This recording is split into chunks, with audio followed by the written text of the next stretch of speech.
Today we're going to do a quick bread, and it's going to be a lot like your scone, but it's a little different. These are not real rich and they are not real sweet. So it's kind of nice to have one of these with a cup of coffee early in the morning. Okay, we're going to begin by putting 2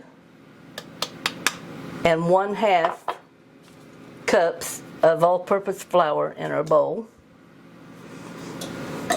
To that we're going to add 1/2 cup of sugar,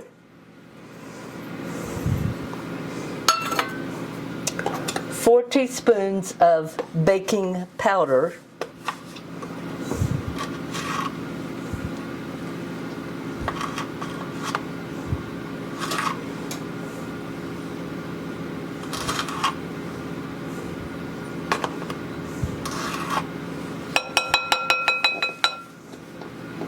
one teaspoon of cinnamon,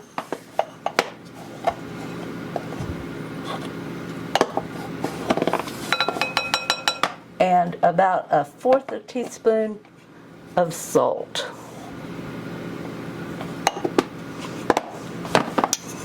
And I'm going to mix that together.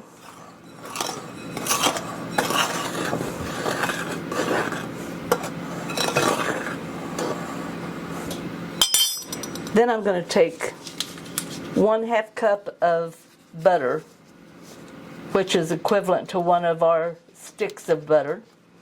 And I've cut it into pieces, and I'm just going to drop those into the flour.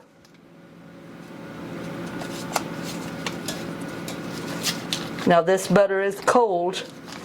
It has not been set at room temperature.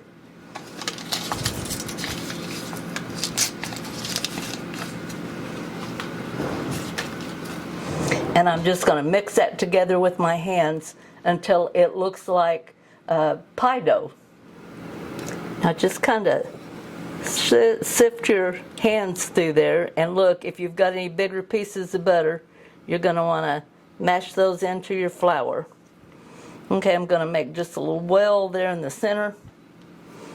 And to that I'm going to add 1 large egg that I've beaten. I just took a fork, kind of beat it up there. You don't need to really get heavy with it. And 1 cup of whole milk.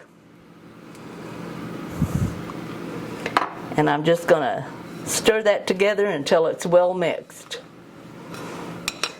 Okay, that's well mixed together. Now I have here a 13 by 9 pan, and I have oiled the bottom and the sides of it. I used butter just because I like the taste of the butter on that. I'm going to put this in there and spread it out. Okay, now it's not very thick, it's a thin layer. Main thing's just trying to get it even so it'll cook even and all the way to your side.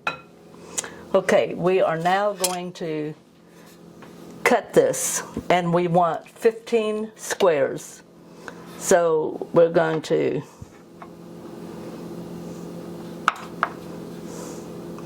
you want it to be about 2 inches. And if you need a little flour on the edge of what you're cutting it with, go ahead and dip it. Okay, now we have run our cutter down through here. We've got our 15 squares. And in the center of this, we're just going to take our thumb, push all the way to the bottom, kind of make an imprint. Now it'll be sticky, but that's all right. Okay, I've made my little thumbprint in all of those. Now we're going to do 2 different kinds of jelly.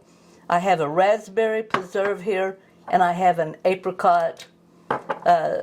You want the purest jelly that you can get. You do not want, a jam. You probably want a jam. And I'm just going to divide this. I'm putting about,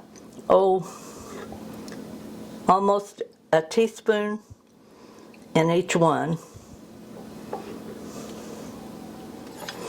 Okay, now I've kind of divided mine up because I like having something to, one of these and one of those sort of things. I have one egg here that I've beaten, and I'm just going to dab it around the edges. You don't need a lot on there, just enough for that you can kind of see it and you know that it's shiny. Okay, I have my egg wash on the top there. Now, I did not put it over the jelly, just over the breaded part. Now, I'm going to sprinkle the top of this with just some more sugar. And you can be discreet with it, or you can add a little more.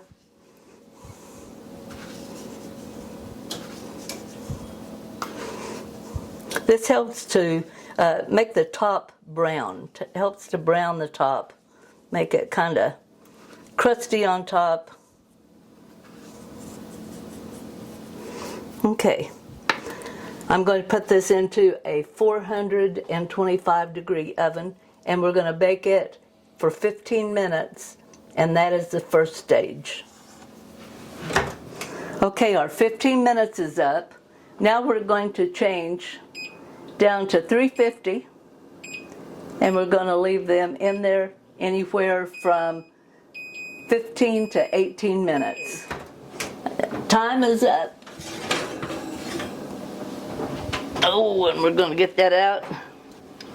Now we can kind of see where our lines are. And I'm just going to run my knife down through there.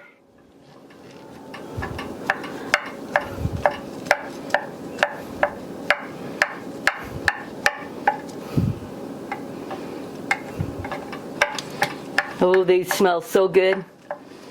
I tell you, I'm going to use this with a little clotted cream. I may have one of each flavor. You know what, if you're wanting a good little dessert that's not really sweet, give this a try. I know I like it.